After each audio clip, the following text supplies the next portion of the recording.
Are you like the rest of us right now, kind of feeling just heavy? And there's a lot of things going on in this world that are out of our control.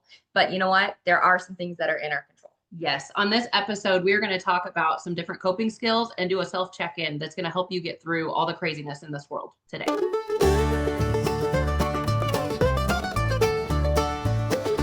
Hi, everybody. Welcome back to another episode of Why You Worried About It. I'm Lindsay Bush. I'm HR Director with Country Crossroads Counseling. And hey, everybody, I'm Susie Arbo, and I'm a licensed professional counselor. And we are on this journey to a better you. On this podcast, we love it because we talk about things that you really should worry about. And there are a lot of legit things that we should worry about.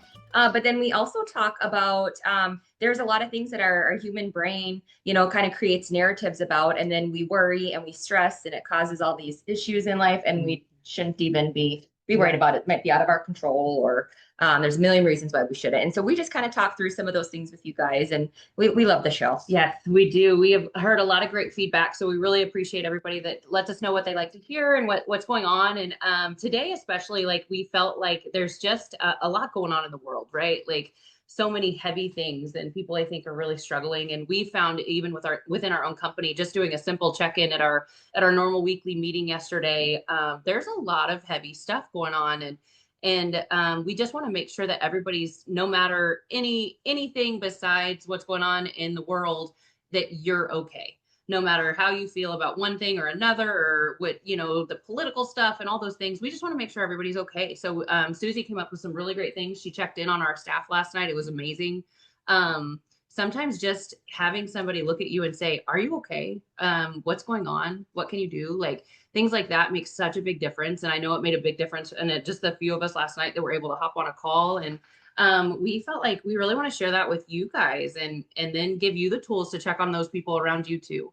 Mm-hmm. Yep, that's right. And Lindsay brought up a good point of no matter what your beliefs are, no matter what is going on, we are all human, and we actually have more similarities than we do differences. And somewhere along the line, we kind of got into this, this thing in this world that we all had to have the same opinion, and we really don't. We can do life alongside of people and work well alongside of people, and love others unconditionally, regardless of what they believe and what they feel and what we believe and feel stuff.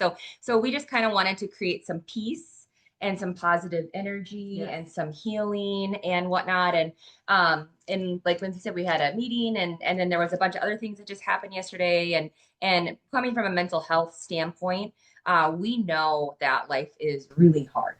At any given time, people have stressors going on, whether it's relationships, whether it's work, whether it's finances, whether it's your own emotional state, whether you've been diagnosed with a health condition or a mental health condition. There's just a lot that we carry.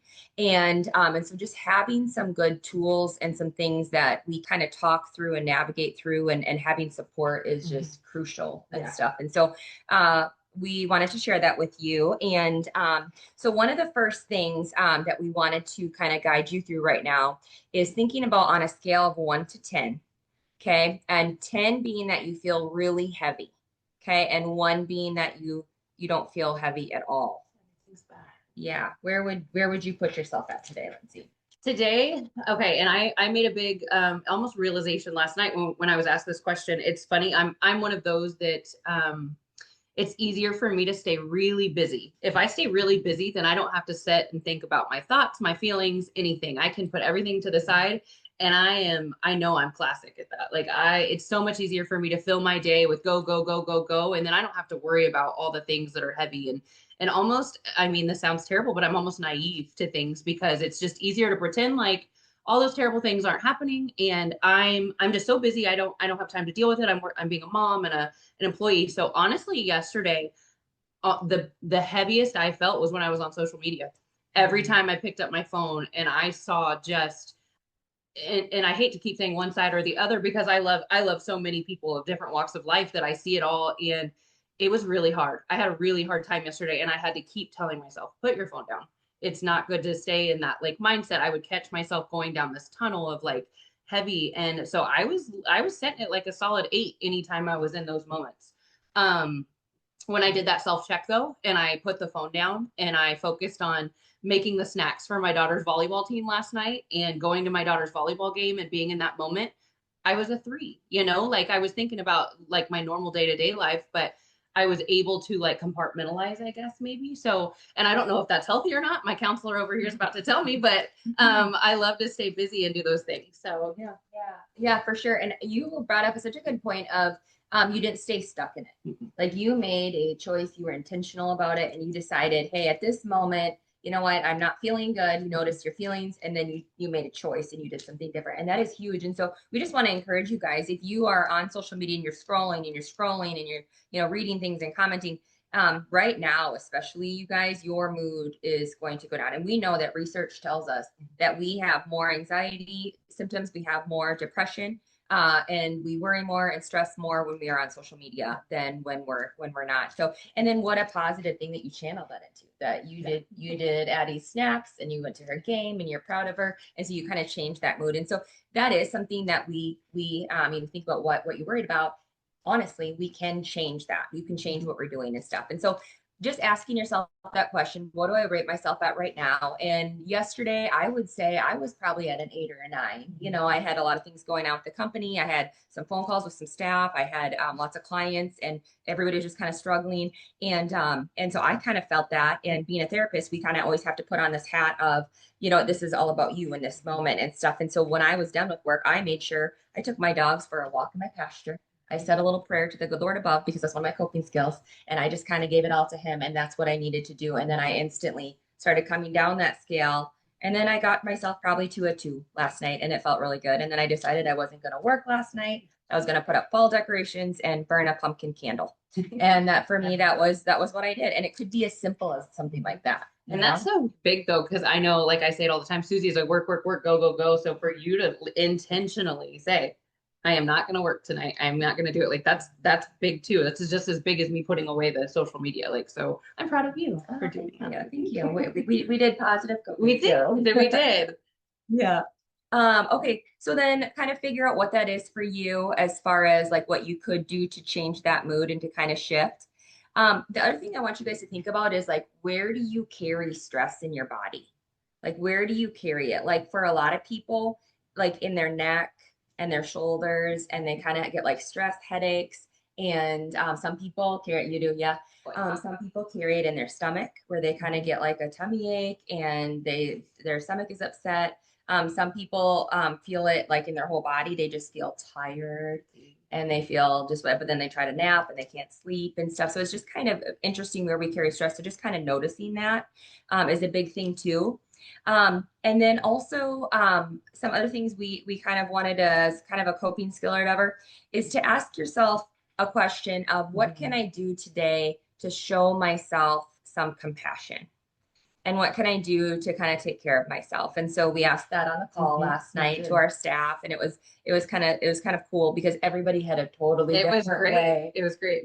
I loved it. One of them was she decided she wasn't going to cook dinner last night. She heated herself up a hot dog and said everybody else can figure it out. And I loved that because life goes on. You don't need a 5-course meal every night. You'll survive. Eat the hot dog. Go on and guess what? Kids can have cereal. It's okay. Every once in a while, it's okay. So I loved that. I was like, that is perfection right there. Like, it's okay to just take a break. You don't have to do it all the time. So I thought that was a really good one. Absolutely. One of the things that I talked about, and I'm going to talk to you guys about it, is giving yourself some grace and just like accepting whatever feeling that you're in. And, as a therapist, I know a lot of times, and we as therapists, but everybody, a lot of times just shoves things under a rug. And sometimes when you're in the moment, like if you were at your daughter's game, or if I'm sitting with a client or in a speaking engagement, we've got to shove it under the rug for a minute, right? But then we've got to allow ourselves, when we have the space, to be human and to have the tears or to have the moments. And whether it's you get in your car and you just want to cry, or you just want to kind of let it out, or whatever that is for you, finding that thing of giving yourself grace. Yeah. And you're having those feelings for a reason. God gave us all the emotions. We've said that 1,000 times. Like, it's coming to you for a reason, and it's not healthy. I'm telling myself this, guys, because I'm so guilty of it. It's not healthy for us to keep just burying those feelings. Like, I'm not going to deal with it today. I've got to put on this hat and I have to do all these things. That's okay to get through that moment, but you have to find a time to meet it, or it's going to find you, and it's probably not going to be in the best time. So just taking that time to have those moments. And I mean, just, I don't know, you see people going to the rage rooms, or I've heard of people like screaming just to get that feeling out. I don't think I could do that, but some people could do things like there's so many ways you can just get a lot of the journaling. I mean, there's a lot of calmer things. So you don't have to hit things or scream, but there's a lot of ways to do it, and just making sure you're taking the time to do that, because I promise you, if you don't, it's gonna find you, and it's probably not gonna be in the best moment. Mhm. Yeah, yeah. You said scream. Okay, so I don't know if anybody in the Kansas City area at least watches the news. This one day, it wasn't too long ago, they now have a scream club in Kansas City, and they all met out by the river and they just screamed. And they had two leaders that co-founded it. Yeah, I've seen this. and they literally just screamed. And I'm like, that's interesting. I mean, it's a coping skill. Yeah. It's healthier than a lot of Yeah. them. So That's cool. yeah. Okay, and then another question we want to present to you guys is, what question would you want somebody to ask you today? So, in what way or what question do you want to be asked? And I think that that's an interesting prompt because we all need different things. Like I was talking to like we kind of talked about love languages without using the words last night, but my husband Merle, I talk about him a lot on here. He just has a different background, a different way to show love, and he's more of a like a solution focus, like let's fix this, and I'm more of a like I need a hug and I just need to cry for a minute because I'm sad, and that's kind of my style. And so just even educating the people around you, like this is kind of what I need. But anyways, so what do you wish someone would ask you, Lindsay? Oh my goodness. I think the easy one, and it's not easy, but it's maybe simple, is the true, are you, or how are you really doing? How are you doing, with more specific though, not just are you good? Like I know that's kind of a trigger thing for us. We're like, okay, you can say are you good, but you got to follow up with the but really are you good? Like, because if you're just walking by and saying, hey, you good? How's your day? Everybody's gonna be like, oh, it's good, whatever, living the dream. That's what I always say, and it's like, but if you really want to know and you want to take off that first layer, it's like, okay, how long do you have? Because there's lots going on for everybody, every single person. So I think just being specific to me, it means a lot. I know Susie is one of the best. She will reach out to me, and she doesn't think she is, but she will say, I haven't checked on you in a while, and I know you have a lot going on. How are you doing? Are you okay? And that is so much more intentional to me, knowing that she knows I have things in life, and she is specifically saying, hey, I'm looking for you to make sure you're okay. That means so much more than, hey, how's your day? Because sometimes, hey, how's your day is just like, you don't want to hear what really is going on in my day. You just wanted to say, hey, XYZ. So that to me is really important. Just the more intentional, how are you? I think is what I like, and I appreciate a lot for sure. Yeah, yeah. And isn't it interesting too, like I feel like different relationships that you have, like if you're maybe at a ball game and you pass somebody, and you're not really close to them or whatever, it's probably not something that you're just going to sit there and unload, like, well, really, if really want to know. But if it's somebody that is in your support system, we always say your five is your vibe, and that's a really healthy thing to do, is just to talk with them about what's going on and share with them your journey or whatever's going on. And people are helpful. People want to be there. They want to listen. And those people would do the same for you, and you would do the same for them. And so I know I always kind of feel like I don't want to like burden people, but I've got my people that I can be very real and very vulnerable with. And I think vulnerability is such a big thing too, because nobody's perfect. Not one person is out there, no matter how um, you know, see other people on social media, or you see them and you're like, gosh, that person has it all together. Nobody does that. Nope. No. And if you really got to the core of them, they would tell you that too, honestly. And I was going to flip that a little bit. If you're the person asking, which is a beautiful thing, ask the question, and I challenge you to not try to fix their problem, right? Hear them, listen to them, provide empathy, support, but they might not need for you to tell them what to do in that moment. If they ask specifically, then sure. But if they just need an ear, just listen. You don't have to compare to what you've got going on. You don't have to try to trump their story, because that's not going to make them feel better. Just listen. Just be there in the moment. I know somebody brought that up last night, and that's big, because we do have those people in our circles that sometimes they're fixers. Like Merle, maybe he doesn't want to sit and dwell and be like that. He wants to say, okay, what can we do about it? And that's great to be solution focused, but sometimes you just need to be heard And that's all you need. So I challenge you to, if you're going to ask that question, sometimes just listen and really hear that maybe they just need to talk. They might not need you to fix it for them. Especially if you have a teenager, because a lot of times they don't want to hear your advice, what they want. And then they say it all the time to me in sessions, I don't want my mom to whatever I want, just, just to vent sometimes and just get it out and stuff. And that connection piece can just be huge when you do just listen. So that's a really, really good point, Lindsay. That's for sure. Kind of the final question. And I think this is a really good one, but just in like a heavy, heavy week, heavy world, heavy, that kind of thing. What is one small thing that's giving you hope? I feel like, okay, our podcast is called Why You Worried About It. One thing that is in our circle of control is what we do each day, our actions. And so, like, what we choose to post about on social media, what we choose to talk about with people, how we treat people, and how we unconditionally love and see the value in every human is so, so, so important. And so I feel like I can continue to be a kind, loving, strong person that believes in the good in this world, because there is a lot of good So much right now. good. Yeah. And I love seeing those things. And I love when people, I've seen kind of a trend right now of, okay, in all this darkness, when I do get on the Facebook right now, they're trying to not take away the heaviness out there, but just kind of say, don't forget the good, right? And I love that. And then I woke up this morning thinking about my daughter's 14. And we all know girls. Oh, Lord help me.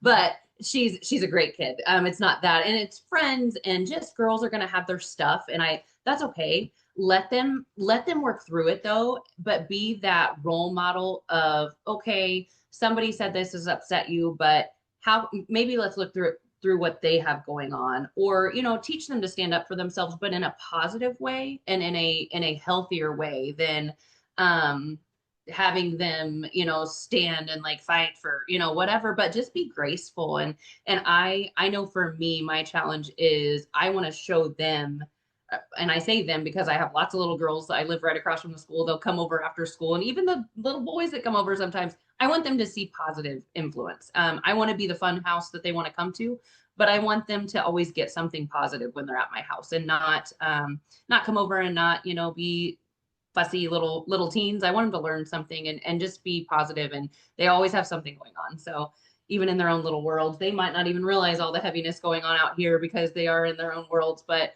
you can just teach them and guide them in those ways and create better humans as they get older too. So Yeah, the other day in our leadership, we just did a leadership retreat for our company. It was super fun. But one of the closing activities we did was this tree where we built on the trees. And one of Lindsay's thing was to be a role model. And that was one of her sticky notes. And I wanted to tell you, you are an amazing role model of positivity and looking for the good, and role modeling healthy conversations and stuff for your kids. So you do a good job of that. And so, yeah. The one small thing giving you hope is how would you recap that then for you? For me, giving hope then would be the future. Honestly, my kids, they give me hope. I see their innocent hearts and sweet minds, and I know that this world can be a scary place, but whether it's my kids or the kids that I influence around me, I can make a difference, and that gives me hope. And it makes me want to be better. There are so many days I want to take the low road and I want to just not be who I know I should be, because that's the easier route. But seeing these kids and knowing that in the long run I'm doing the right thing by staying up here, that gives me hope. It gives me hope for them. I love it. I love it. That's awesome. That's awesome. Well, we hope that you got something out of the show today. I know it was healing for me just to even talk through this stuff again. And so we hope that you find the value in it. And we're just happy that you listen. Yes, I've got tears. So it was a good one for me today. Thank you guys so much. We love hearing your feedback. We love hearing anything that you guys want to talk about, even if there's stuff heavy on your heart or something that you would love some little points from a professional counselor here who has all this knowledge that she can share with us. Please let us know. Hit us up on Facebook. That's the best way to find us right now. We're streaming on all sorts of things, so subscribe and follow us. We love to hear from you. And if you ever want to be on the show, definitely hit us up.